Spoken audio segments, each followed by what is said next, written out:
Nous en sommes maintenant rendus à la période de questions et de réponses orales. Et pour ce faire, je cède la parole en question principale à la chef de l'opposition officielle.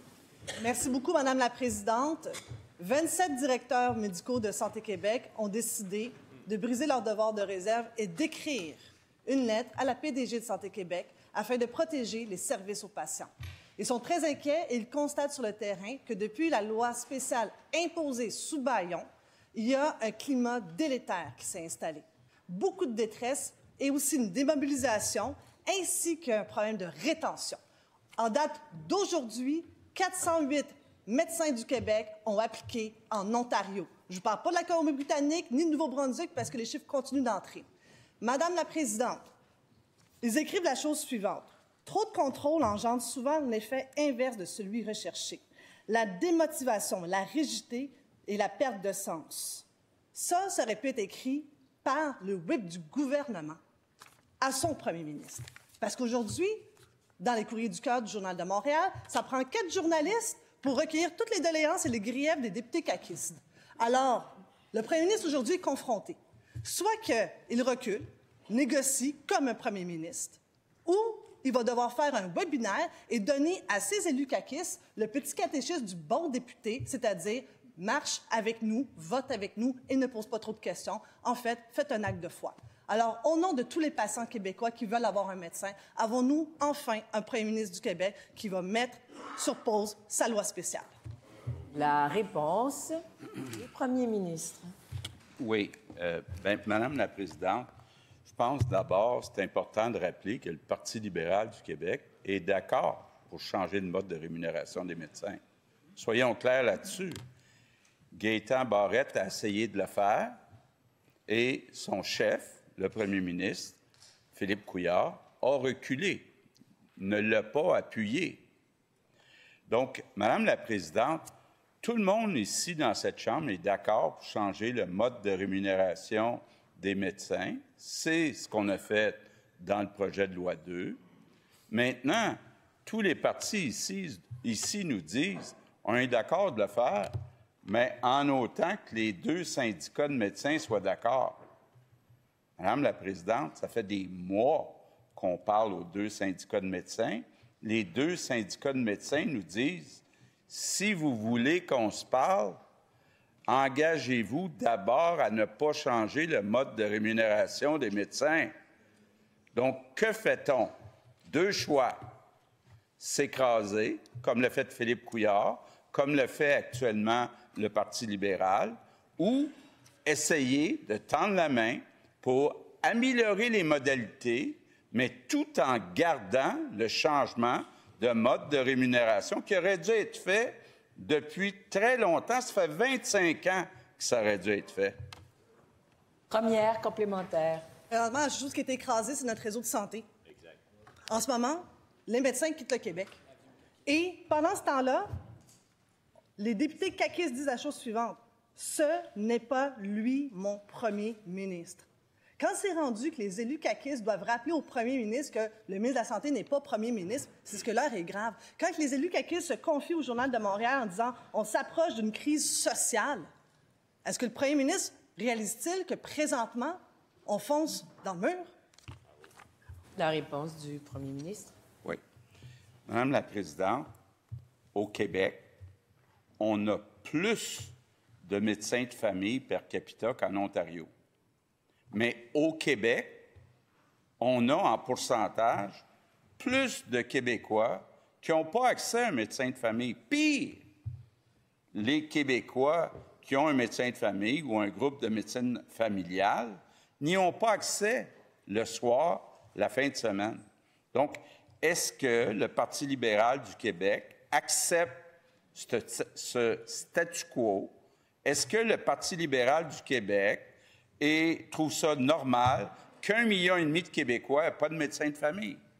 Deuxième complémentaire. Madame la Présidente, présentement, l'heure est vraiment grave. Les élus caquistes parlent de crise sociale. Est-ce que le premier ministre accepte ça? Est-ce que le premier ministre accepte qu'aujourd'hui, au lieu d'avoir plus de médecins, on en perd? Parce que lui, sa solution, c'est de les livrer à Doug Ford. En ce moment, on en a 408 qui ont déjà rempli leur formulaire. Et on va mettre les choses très claires.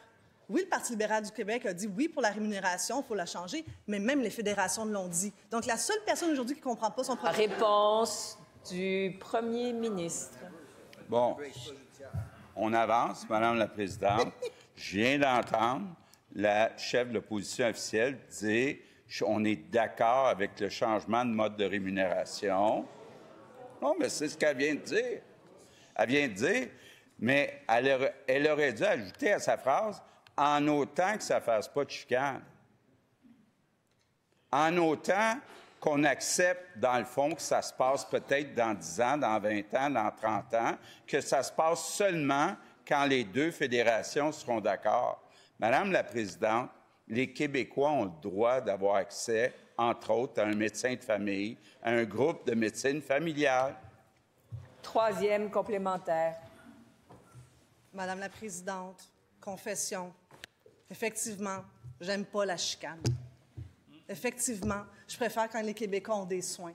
Effectivement, je préfère quand les médecins restent au Québec. Effectivement, je préfère avoir des Québécois qui n'attendent pas d'avoir une chirurgie parce que le gouvernement refuse d'ajouter des ressources pour ouvrir les blocs opératoires. Effectivement, au Parti libéral du Québec, nous, on préfère avoir nos salles d'opération qui roulent à 100 % au lieu d'un premier ministre qui s'écrase, qui refuse de mettre les ressources nécessaires. Attendez. Je vous rappelle l'article 32. Pas de bravo, pas de commentaire. Le silence pour les deux côtés. Chut. La réponse du premier ministre. Madame la Présidente, on vient d'avoir un aveu important de la chef de l'opposition officielle. Dans quel camp elle se situe? Est-ce qu'elle était dans le camp de Gaétan Barrette qui voulait changer le mode de rémunération ou dans le camp de Philippe Couillard qui ne voulait pas de chicane avec ses amis médecins? Bien, elle vient de nous dire, là, moi, je suis dans le camp de Philippe Couillard qui ne veut pas de chicane, qui défend le statu quo. C'est son choix. En question principale, je reconnais maintenant le député de La Fontaine. Là, il est grand temps que le premier ministre regarde dans son camp, parce qu'il y en a beaucoup qui foutent le camp. Une fois que j'ai dit ça, Madame la Présidente, on savait que la CAQ, c'était les kings du gaspillage. Bien, ils se sont surpassés, 547 000 pour vendre un projet de loi qui était destiné au bâillon, 547 000 en pure perte qui ne servait à rien. Il y a entre autres là le 14 milliards puis la décote du Québec. Une fois qu'on a dit ça, le mauvais projet de loi, ce matin, on apprend dans mabose.com. Et je veux aider le collègue caquiste, député de Beauce-Nord, pour plaider sa réalité face à un ministre de la Santé qui n'écoute pas. Madame la Présidente, vous m'indiquerez quand il me restera 20 secondes. Madame la Présidente, chaque semaine, la coopérative de santé à Robert Clich, chaque semaine, font des chirurgies, plus de 550 chirurgies mineures. La clinique médicale de Saint-Joseph est en danger en lien avec le projet de loi 2 qui entraînerait la fin du partenariat avec le CIS. Alors, Madame la Présidente, le ministre de la Santé va répondre quoi à son collègue de Beauce-Nord pour rassurer sa population face à son mauvais projet de loi? Vous avez remarqué que le chronomètre ne fonctionne pas. Regardez celui d'en haut. Et la réponse du ministre de la Santé. Non, mais j'attendais pour voir, pour économiser les secondes, Madame la Présidente. Bon, ça fonctionne. C'est bon. Merci beaucoup, Madame la Présidente. Premièrement, je pense qu'il faut toujours revenir à la base. Très important. Pourquoi qu'on a fait ce projet de loi? Et à chaque fois que j'entends les questions de ce type-là ce matin, c'est de dire, nous, on est là pour un engagement ferme de notre gouvernement, c'est que les Québécois doivent avoir un meilleur accès à leur réseau de la santé. Avoir accès à un meilleur accès au réseau de la santé, ça veut dire quoi, Madame la Présidente?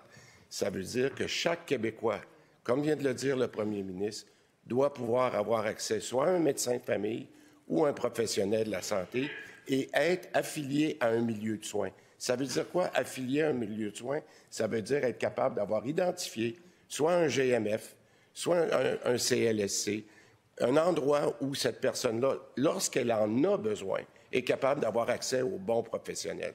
C'est exactement ce que l'on fait en ce moment, Madame la Présidente. Alors, que ce soit un cas de GMF dans Beauce ou que ce soit un hôpital, on a besoin de refaire notre système de santé et c'est ce que nous faisons en ce moment. Première complémentaire. Aucune réponse pour rassurer le collègue caquiste de Beauce-Nord et rassurer les médecins qui travaillent à la clinique médicale de Saint-Joseph. Aucune réponse, pas juste à nos questions, aux questions de ses propres collègues. Parce que vendredi matin, il y avait un caucus sur le sujet. Il n'était pas là, le ministre, puis sa porte-parole a dit qu'il n'y avait pas besoin d'être là. Bien, nous, on va se faire porte-parole des députés caquistes qui ne se font pas entendre, dont un ex-ministre, député de Taillon, qui a quitté, la députée de Laporte. Là, le collègue de Beaucenard s'est fait poser la question, allez-vous démissionner? Il a dit, je ne suis pas encore rendu là. Il va faire quoi, le ministre de la Santé, pour qu'il ne se rende pas là? La réponse du ministre de la Santé. Alors, l'important, puis c'est très rare là, que je suis pas d'accord avec le député de La Fontaine, mais là, encore une fois, je suis d'accord avec une chose, c'est important de bien informer la population, les députés, les médecins. Qu'est-ce que vous pensez qu'on fait ces temps-ci, Madame la Présidente? Là? On a organisé, entre autres, des webinaires. Hier soir, nous avons eu... Non, mais ils veulent être informés. Il y a un webinaire qui a été fait hier avec les médecins spécialistes. Peut-être qu'ils n'aiment pas la réponse, Madame la Présidente, mais je vous la donne à vous quand même, Madame la Présidente. Alors, hier soir, un webinaire pour les spécialistes. Pendant plus de 2 heures, personne... Je reviendrai, Madame la Présidente. Deuxième complémentaire, et pour ce faire, je reconnais la députée de Vaudreuil. Les comtés de Vaudreuil et Soulanges sont à peine 35 minutes de l'hôpital d'Hawkesbury, en Ontario. Une clinique de Hudson, dans Soulanges, a récemment perdu 2 médecins de famille qui ont quitté pour travailler dans la province voisine. Imaginez-vous, ils n'ont même pas besoin de déménager pour pratiquer dans une province qui les respecte. La clinique d'Hudson est à risque de fermer. Les médecins préoccupés ont sollicité la députée de Soulanges. Ils n'ont même pas reçu de réponse, même pas un accusé de réception. Que suggère le ministre à la députée de Soulanges qui ne sait pas quoi répondre à son monde? Attendez, monsieur le ministre. Je vous rappelle l'article 32. On garde le silence. Pas de bravo. La réponse du ministre. Merci beaucoup, Madame la Présidente. Alors, je vais continuer sur la question de l'explication du projet de loi. J'ai dit hier plusieurs fois que les fédérations avaient manqué à leur devoir, selon moi, de bien expliquer le projet de loi au cours des dernières semaines. C'est ce que nous faisons présentement.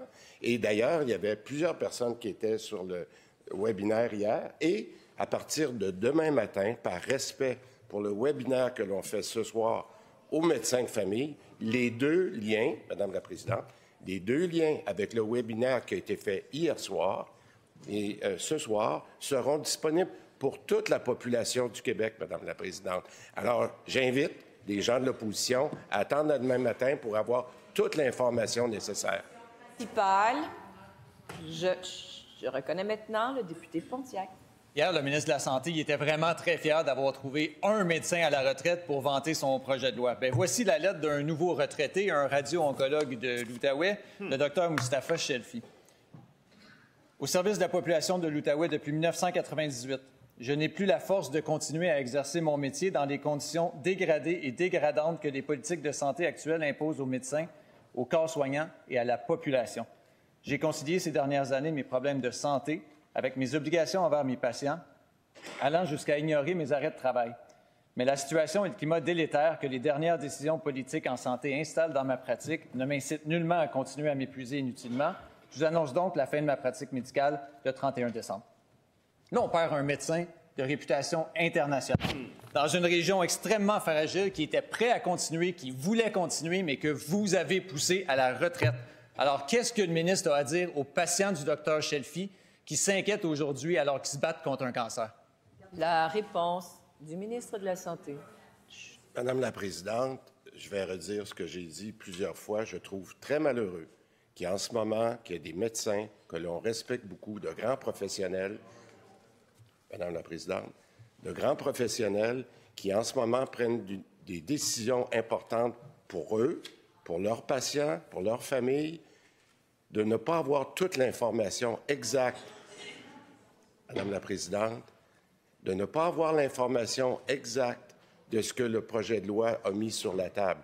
À titre d'exemple, hier, les questions qu'il y avait de la part des médecins spécialistes, et ce soir, ça sera sûrement la même chose, on s'est engagé à donner toutes les réponses pour clarifier. D'ailleurs, Madame la Présidente, on en a fait preuve hier avec la présidente du Conseil du Trésor qu'on est encore en train de s'ajuster parce qu'on a la période après le projet de loi pour ajuster justement certains aménagements pour pouvoir répondre aux demandes des médecins. Alors, Madame la Présidente, j'invite tous les médecins du Québec à prendre un petit peu de recul, comme je l'ai dit, attendre d'avoir toute l'information pour prendre les bonnes décisions une fois que nous aurons pu communiquer toute l'information aux médecins. Merci beaucoup.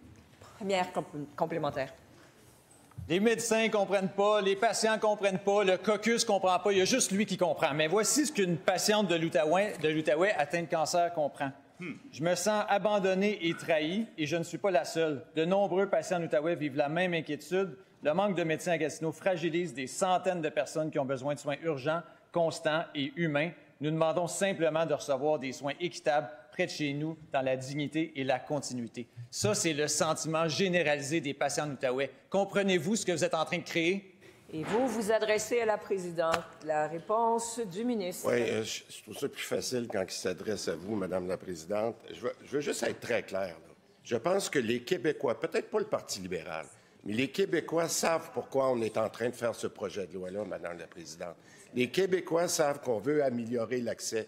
On a donné un exemple hier, et je le répète, un exemple d'une main tendue envers les deux fédérations pour dire le principe, il est là pour rester, mais les moyens pour s'y rendre, on est flexible parce qu'on veut écouter les médecins. Alors, Madame la présidente, je vais le répéter, les Québécois savent qu'on a besoin de faire des changements importants au mode de rémunération des médecins pour ne pas accepter le statu quo. C'est ce que nous faisons, Madame la présidente. Deuxième complémentaire. Bien, il n'y en aura pas de statu quo. Le départ du Dr Shelfie, ça va créer un bris de service. Ça, c'est des patientes atteintes de cancer gynécologique qui vont devoir aller à Laval, à Montréal ou ailleurs. Puis un matin, on apprend qu'il y a 10 médecins de famille de l'Outaouais qui ont déjà quitté puis qu'on est à risque de ne plus être capable d'offrir des soins à domicile à Aylmer. Ça va prendre des années. Ça va prendre des années rebâtir ce que le ministre de la Santé est en train de détruire dans la région. La réponse du ministre de la Santé. Je vais le dire poliment, Madame la présidente. Le député de Pontiac était dans le gouvernement de Philippe Couillard qui a abandonné devant les médecins. Et aujourd'hui, on paye le prix pour cet abandon-là. Nous allons avoir... Non, mais Madame la présidente, les gens ont abandonné. Attendez, Monsieur le ministre. L'article 32, c'est bon pour tout le monde. On a écouté la question avec attention. S'il vous plaît, Monsieur le député, et j'aimerais entendre la réponse maintenant. C'est une question de respect. Le silence. Réponse du ministre. Madame la présidente, il y a plusieurs députés d'en face qui étaient là dans le gouvernement Couillard qui ont abandonné devant les médecins la dernière fois. On en paye encore le prix. Nous avons le courage de faire les changements qui sont nécessaires, Madame la présidente. Il n'y a rien de facile de ce qu'on fait, mais quand on demande aux Québécois qu'est-ce qu'on doit faire, ils nous disent « lâchez pas, c'est un moment charnière, ça fait des années que ces changements-là devraient être faits et nous allons les faire parce que la population nous demande de le faire. » En question principale, je reconnais maintenant le député de Marguerite-Bourgeois. Madame la présidente, hier, le ministre des Finances préparait l'opinion publique à une seconde décote du Québec par les agences de notation. Mais le ministre nous a amené une nouvelle excuse, c'est la faute du fédéral. J'ai une question toute simple pour le ministre des Finances. Celui qui, au terme de ses 2 mandats, aura ajouté 100 milliards à la carte de crédit de nos enfants. Celui qui, au terme de ses 2 mandats, aura écrit 7 budgets déficitaires de suite. Celui qui aura autorisé des milliards de gaspillage. Celui qui aura été décoté une première en 30 ans, puis que maintenant il est en train de nous préparer à une deuxième décote en blâmant tout le monde sauf lui. Madame la présidente, est-ce que le ministre des Finances va savoir et peut nous dire quand il va être décoté à nouveau? La réponse du ministre des Finances. Oui, Madame la présidente, je suis vraiment content de me lever parce que j'avais eu une question la première journée de la nouvelle session. Alors, quelques rappels.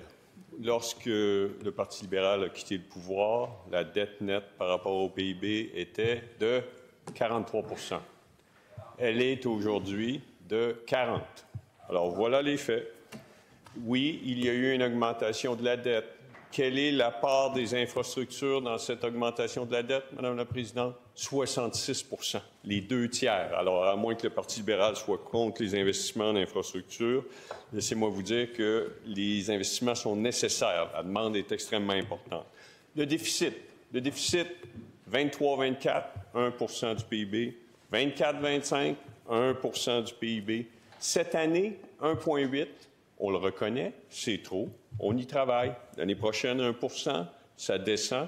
Bref, on prend nos responsabilités. Il y a un examen des dépenses fiscales qui a été fait. Il y a un examen des dépenses budgétaires qui est en cours. Nous sommes la seule province avec un plan de retour à l'équilibre budgétaire, la seule province avec un fonds des générations et on s'occupe des finances. Première complémentaire. Madame la Présidente, c'est la faute du fédéral, selon le ministre. 6,7 milliards de chèques électoralistes. C'est le fédéral, ça? 500 millions de dépassements de coûts dans sa clique. C'est le fédéral, ça? 12 000 fonctionnaires de plus dans la fonction publique du Québec. Ça, c'est la faute d'Ottawa, ça, Madame la Présidente.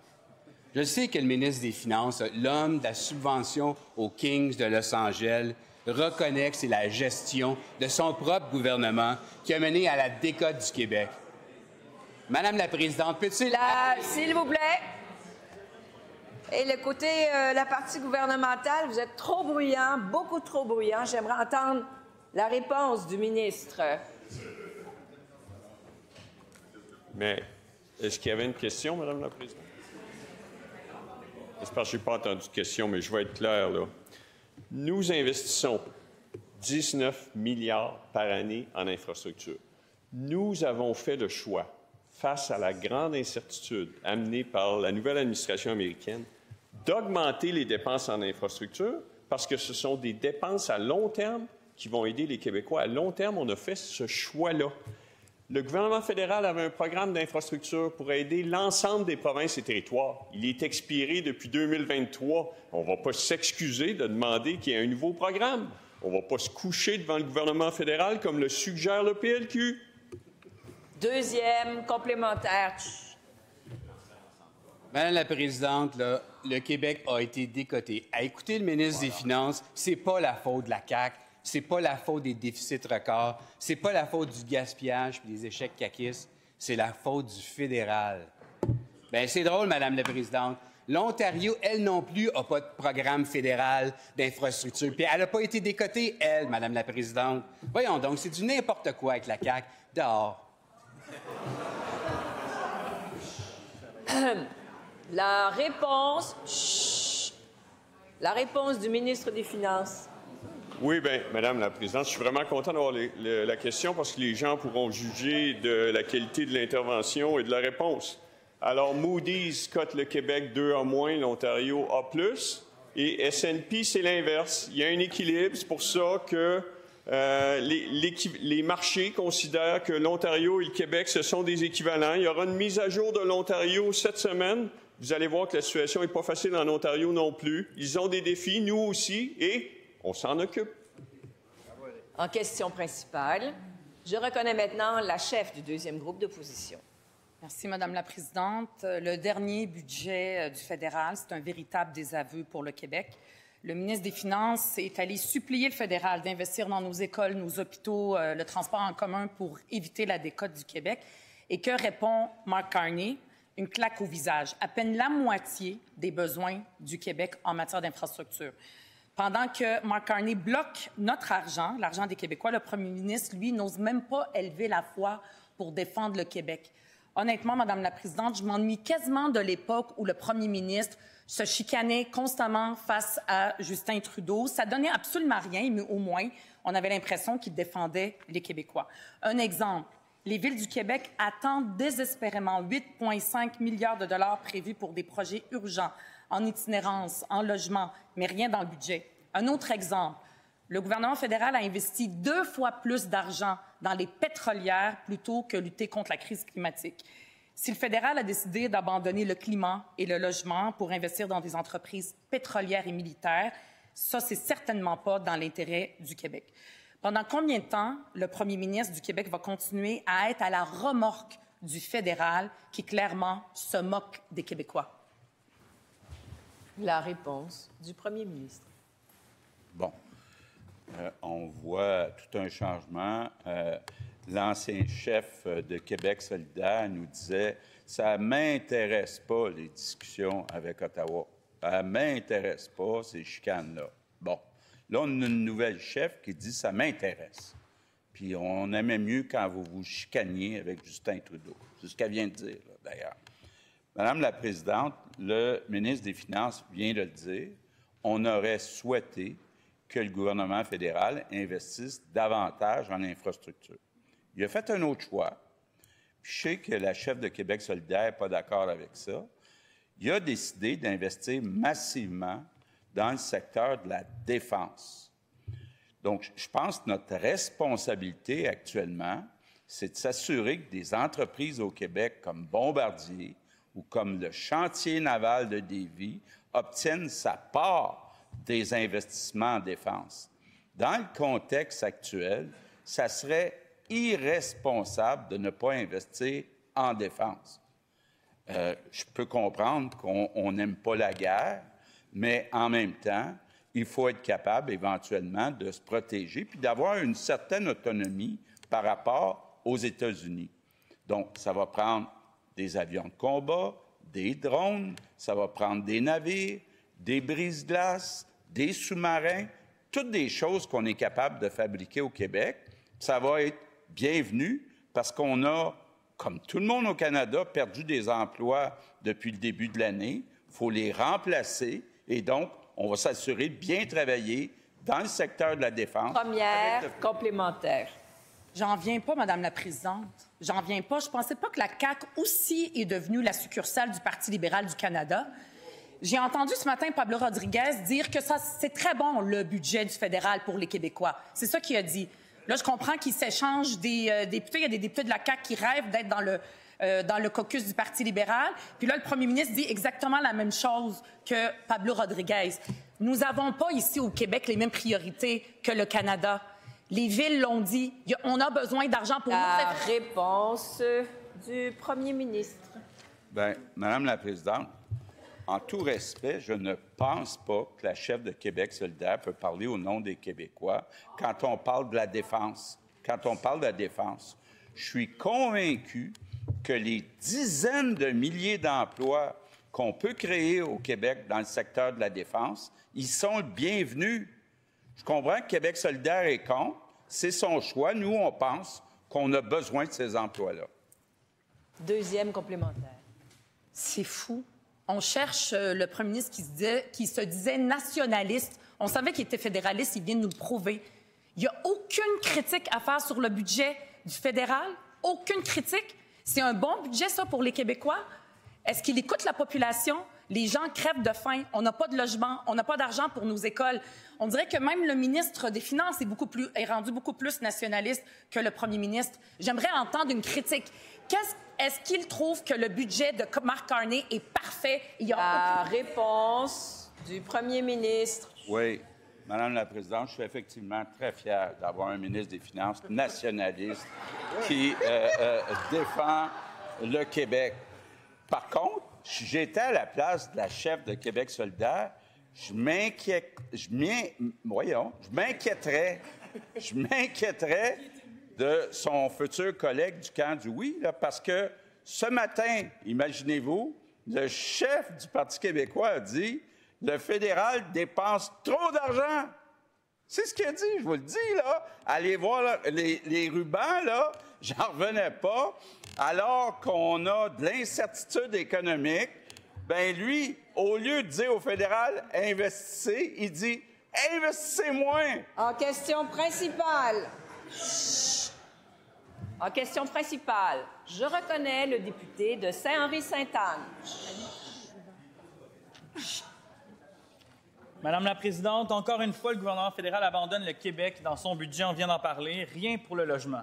Rien pour l'itinérance, alors qu'on sait que c'est au cœur des priorités des Québécois et des Québécoises. Est-ce que je suis surpris? Pas vraiment, Madame la Présidente. Avec Ottawa, moi, j'ai plus d'attente. Mais il faut réaliser une affaire. C'est que le premier ministre, lui non plus, il n'y en avait pas d'attente parce qu'il n'a rien demandé. C'est sûr, Madame la Présidente, que quand on ne demande rien, on n'obtient rien. C'est ça qui s'est passé de la part du premier ministre. Il n'a pas demandé des sommes en itinérance, il n'a pas demandé des sommes en logement, et c'est ça qui arrive. J'ai une question claire aujourd'hui pour les deux nouvelles ministres de l'Habitation et des Services sociaux. Sont-elles prêtes à divulguer précisément ce qu'elles ont demandé, ce qu'elles ont exigé pour le Québec à Ottawa sur ces deux dossiers? Est-ce qu'on peut avoir les lettres? Est-ce qu'on peut avoir les documents? Qu'est-ce que le Québec a exigé au fédéral sur l'itinérance et sur le logement? J'attends une réponse claire. La réponse du ministre des Finances. Oui, Madame la Présidente. Alors, les demandes de l'ensemble des provinces et territoires étaient pour 100 milliards d'infrastructures sur 10 ans. Et bien sûr, là-dedans, il y a du logement. Et la deuxième demande, c'était de maintenir le plancher qui est à 5 % pour la croissance des transferts en santé, parce que ça chute à 3 % en 2027-2028, et on souhaite que ce rehaussement-là soit fait au prochain budget. Puis la troisième demande, c'était de mettre l'emphase sur les investissements privés et publics, parce qu'il y a un déficit d'investissement au Canada. Il faut créer la richesse avant de la distribuer. Alors, la première demande a été répondue de façon partielle. Par contre, c'est la première fois que le gouvernement fédéral va nous aider pour des infrastructures en santé. Alors, c'est apprécié. C'est une demande du Québec. Et puis, comme les infrastructures, c'est sur 10 ans, bien, vous avez maintenant notre demande pour le budget de l'an prochain. On va continuer à mettre de la pression, mais on a fait un gain au niveau des infrastructures en santé. Et puis, on va continuer de faire valoir ce qu'on a besoin, parce que nous, on investit 19 milliards par année en infrastructure. Première complémentaire. La question est claire, Madame la Présidente. La question concerne la crise de l'itinérance, du logement. Très bien, vous nous direz combien en logement social, combien en HLM, combien va aller à la SHQ. Très hâte d'avoir la réponse. Combien avait été demandé? Allons à la réponse. Dans l'itinérance, j'ai rien entendu de la part du ministre des Finances. Aucune demande. Il n'y avait aucune demande du gouvernement du Québec qui dépassait les 100 milliards d'infrastructures. Aucune. Il n'y avait pas d'argent demandé par le Québec, exigé par le Québec en itinérance. C'est-tu sérieux? C'est ça la réponse? La réponse de la ministre responsable de l'Habitation. Merci, Madame la Présidente. Lorsqu'on arrive dans des nouvelles responsabilités comme ministre, évidemment, on prend le temps de prendre connaissance des dossiers. Je suis encore en processus d'apprentissage. Remarquez que mes prédécesseurs étaient là pour améliorer tous les enjeux qui sont liés à l'habitation. La députée, aide-moi donc, de Prévost et la présidente du Conseil du Trésor ont fait retour progressif, hein, Madame la Présidente? On fait des efforts considérables pour améliorer le logement. Maintenant, on va analyser sérieusement ce qui a été déposé de la part du fédéral et toute somme qui sera versée au Québec. Eh bien, le Québec va décider de la façon et où il dépensera ces sommes-là pour continuer de contrer donc une crise qui est sérieuse, qui est celle du logement au Québec, Madame la Présidente. Deuxième complémentaire. Madame la Présidente, ma question, c'est pas l'analyse de ce qui a été déposé. Ma question concerne les demandes. Les demandes du Québec, les exigences du Québec sur l'itinérance vers un chez-soi, un programme qui fonctionne, qui doit être bonifié. Il faut beaucoup plus d'argent, des centaines de millions d'argent de plus pour qu'on arrête l'explosion des campements en itinérance, pour que des gens aient des refuges. L'hiver s'en vient, ça prend du logement, ça prend de l'argent en itinérance. Y avait-il moindrement une seule demande en itinérance de ce côté-là? La réponse du ministre des Finances. Oui, bien, Madame la Présidente, dans les demandes en infrastructure, il y avait bien sûr une composante logement. Et puis, ce qui a été annoncé hier, c'est un effort de 25 milliards sur 10 ans. Est-ce que c'est suffisant? Non. Il faudra continuer de mettre des investissements, mais soyons clairs, au niveau du logement, il se passe des choses intéressantes au Québec, là. Les mises en chantier étaient en hausse de 25 % en 2024, et puis cette année, c'est 26 %.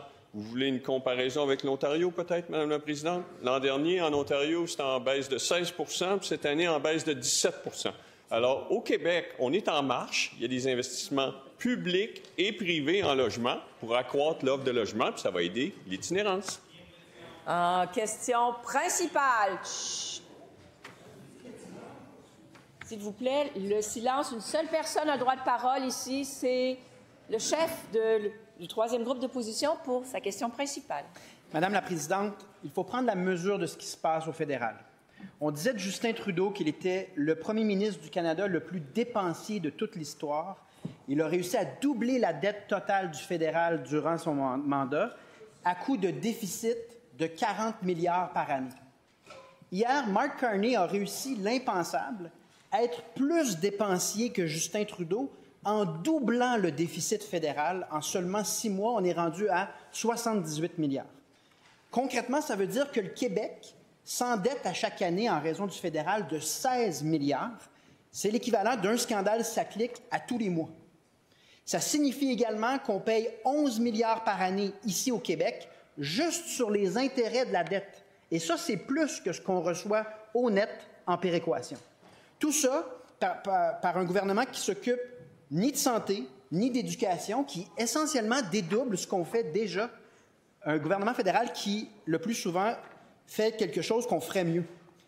Le premier ministre du Québec disait lui-même, c'est comme si on avait un ménage où quelqu'un paye le loyer et la nourriture et l'autre paye juste l'électricité, puis ils ont chacun la moitié des revenus.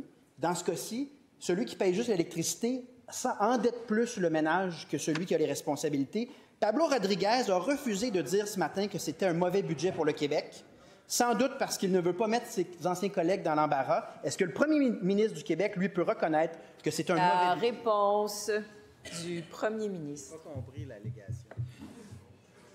Madame la Présidente, c'est inquiétant ce qu'on entend du chef du PQ depuis un certain temps sur l'économie. D'abord, il y a un principe de base en économie. Quand il y a un ralentissement économique, on demande au gouvernement, au pluriel, d'investir plus, d'aider à combler les impacts négatifs de l'incertitude économique. Actuellement, à cause de Donald Trump, pas seulement de ses tarifs, mais de ce qui risque de venir dans les prochains mois, il y a beaucoup d'incertitudes économiques. Les entreprises privées sont sur pause. Il n'y a pas d'investissement des entreprises. Je ne parle pas seulement du Québec, je parle du Canada. Donc, qu'est-ce qu'a fait le gouvernement fédéral hier? Ils ont décidé d'investir massivement en défense. La beauté, c'est qu'on a au Québec des entreprises qui sont prêtes à investir en défense. Des entreprises comme Bombardier, des entreprises comme le chantier naval d'Évis. Or, ce qu'on voit, c'est le chef du PQ veut tellement pas que ça marche, le Canada, qu'il dit le fédéral met trop d'argent. Il va falloir d'abord qu'il se concerte avec sa co-chef du oui, parce qu'elle vient de dire exactement le contraire. Madame la Présidente, pire, le chef du PQ dit il n'y a pas assez d'incertitudes économiques actuellement, je vais en ajouter. Je vais promettre dans les 4 prochaines années un référendum sur la souveraineté. Madame la Présidente. Première complémentaire. Ce qui est inquiétant, Madame la Présidente, c'est un premier ministre du Québec qui a passé sa carrière à dénoncer les déficits hors de contrôle et à vendre aux Québécois un gouvernement de comptables responsable sur le plan financier, nous dire essentiellement que le pire déficit de l'histoire du Québec que la CAQ vient de faire, c'est bien beau, et le pire déficit de l'histoire du Canada que Mark Carney est en train de faire, ça aussi, c'est bien beau. Qu'est-ce qui se passe avec le premier ministre du Québec? Peut-il reconnaître qu'on est dans un endettement toujours plus grand et hors de contrôle? La réponse du premier ministre. Madame la Présidente, d'abord, quand on parle des dépenses des gouvernements, il y a 2 sortes de dépenses. Les dépenses de fonctionnement, ce que nous annonce le gouvernement fédéral, c'est qu'ils veulent réduire les dépenses de fonctionnement. Puis il y a les dépenses d'infrastructure. Comme le disait le ministre des Finances, au Québec, on a investi cette année 19 milliards. 19 milliards. Le fédéral a choisi d'investir en défense. Il faut aller chercher notre part. Madame la Présidente, c'est inquiétant. Je vais arrêter là, mais c'est inquiétant ce que le chef du Québec, le chef du PQ, qui veut devenir le chef du Québec. Deuxième complémentaire. Madame la Présidente, le pire déficit de l'histoire du Québec combiné à la part du Québec dans le pire déficit de l'histoire du Canada, ça donne environ 30 milliards de déficit par année qui nous incombent.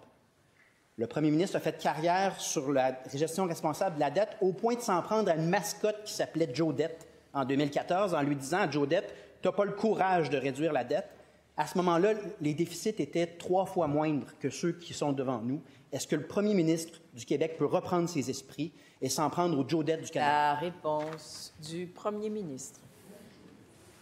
Oui. Quand je parlais à Joe Dette, je me souviens que le chef actuel du PQ, il était libéral, il était fédéraliste, il n'avait pas encore vu la lumière sur la souveraineté du Québec. Madame la Présidente, Il y a de l'incertitude économique actuellement. On demande aux deux gouvernements d'investir plus. Il faut aider les entreprises à remplacer les emplois qu'on perd à cause de Donald Trump. J'ai sûrement pas de leçons à recevoir en économie du chef actuellement du PQ. En question principale, je reconnais maintenant la députée de Rimouski.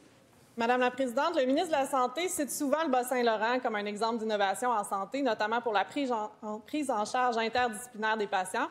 Mais sur le terrain, ces médecins de famille qui sont 6 collaborateurs sont démobilisés, dépassés et le moral est au plus bas. C'est pire qu'à l'époque de la loi 20 du Dr Barrett, selon eux. Cette semaine, en tentant d'expliquer la loi, le ministre affirmait à Radio-Canada qu'un projet de prise en charge collective est déjà en place à Rivière-du-Loup et en Gaspésie. Mais cette information est inexacte et les médecins ont eux-mêmes dû le corriger publiquement.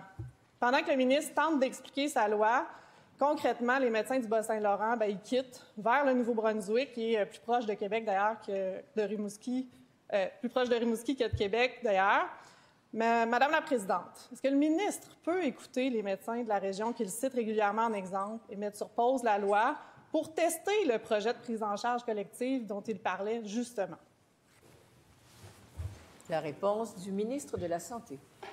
Bien oui, Madame la Présidente, certainement. Puis c'est en fait un groupe de médecins que je respecte beaucoup parce qu'il faut se rappeler que c'est des gens qui ont fait la suggestion de ça quelques années de mettre en place la première version du GAP, du fameux guichet d'accès. Et je pense qu'on les a souvent félicités pour tout le travail qu'ils ont fait. Et encore une fois, on va pouvoir utiliser leurs bons services quand on aura fini de régler toute la question de cette nouvelle entente cadre qui est en discussion en ce moment. Alors, Madame la Présidente, j'apprécie la question de la députée, mais je voudrais rassurer, entre autres, les médecins qui avaient participé à la première mouture du GAP que nous allons continuer de les écouter. Nous allons publier une première politique de première ligne dans les prochaines semaines. Ces gens-là ont été consultés et cette politique-là va tenir compte de justement plusieurs de leurs recommandations, Madame la Présidente. Merci beaucoup. Première complémentaire. Madame la Présidente, je suis contente que le ministre parle du guichet d'accès à première ligne, le GAP, qui est effectivement né au Bas-Saint-Laurent par des gens mobilisés et qui sont malheureusement de moins en moins mobilisés. La loi 2, d'ailleurs, intègre un système d'affiliation qu'ils disent rigide, qui risque de détruire la souplesse et l'efficacité du GAP. Et ça, c'est pas moi qui le dis, c'est les médecins sur le terrain. Le ministre peut-il garantir que le GAP va être maintenu et adapté plutôt qu'affaibli par sa réforme? La réponse du ministre. Bien, Madame la Présidente, c'est exactement le genre de discussion qu'il va y avoir au webinaire ce soir, parce que, par exemple, non, mais Madame la Présidente, c'est exactement à ça que ça sert d'avoir ces périodes de consultation-là et de répondre aux questions, parce qu'il y en a beaucoup de questions qui nous viennent des médecins. Et je donne l'exemple. Comment on va faire pour faire la transition entre le GAP, qui était un début de prise en charge collective, parce que dans les GMF, le GAP servait justement à plusieurs médecins ou d'autres professionnels de la santé de prendre en charge. Il va y avoir une transition avec le GAP et c'est exactement pour respecter tout le bon travail qui a été fait par ces médecins-là. On fait la continuité. Ça pourra être discuté et posé comme question ce soir. Deuxième complémentaire. Mais pendant que le ministre tente d'expliquer sa loi, il y a un sondage qui a été mené au Bas-Saint-Laurent auprès des médecins. C'est 15 médecins qui sont partis ou en processus de départ à la retraite en raison de la loi 2. C'est des retraites anticipées, des gens qui prennent plus de 1500 patients. Pour une région dont la population est vieillissante, Madame la Présidente, qu'est-ce que le ministre entend faire pour cesser cet exode, mais aussi pour pallier à ces départs et offrir les services à la population? La réponse du ministre. Madame la Présidente, je donne juste un exemple de l'écoute qu'on a eue dans les dernières semaines. Par exemple, les médecins nous disaient on comprend le principe que vous voulez avoir, le principe de prise en charge collective, mais est-ce que vous pourriez faire une exception pour les médecins qui sont plus âgés ou qui sont proches de la retraite? On n'avait pas cette exception-là lorsqu'on a fait le projet de loi 106. Durant l'été, on a écouté. On a parlé de 65 ans, ce qui semblait faire un consensus. On a eu d'autres questions. On a baissé l'âge d'exemption à 63 ans. Madame la Présidente, c'est pour ça qu'on va continuer d'écouter. C'est pour ça qu'on fait les webs, pour rencontrer les gens, pour bien expliquer les objectifs de la loi, Madame la Présidente. Merci beaucoup. Et en question principale, je reconnais la députée de Lapinière. Merci, Madame la Présidente. Avec la CAQ, on attend encore une politique nationale de soutien à domicile. Avec la CAQ, les Québécois attendent près de 5 mois avant de recevoir un premier service à domicile. Et avec la CAQ, le nombre d'heures de soutien à domicile a baissé de 14 % pour la dernière année. C'est plus de 400 000 heures qu'on a perdues.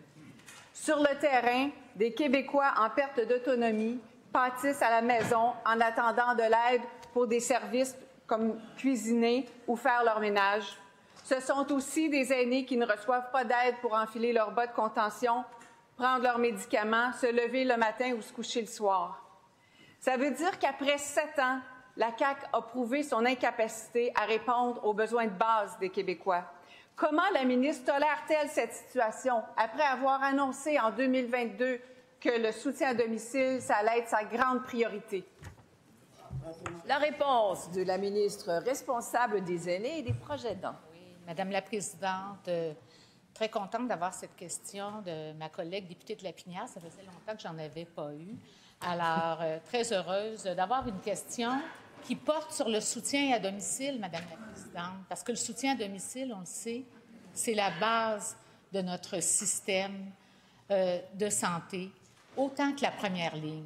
Le soutien à domicile, avec notre gouvernement, on a desservi dans les dernières années plus de 400 000 personnes à domicile par les équipes CLSC, Madame la Présidente. On a investi comme jamais dans des entreprises d'économie sociale en soutien à domicile et ces entreprises qui interviennent au quotidien dans la vie des personnes pour faire de menus travaux domestiques, pour aider les personnes dans les activités quotidiennes, ont desservi 100 000 personnes au cours de la dernière année.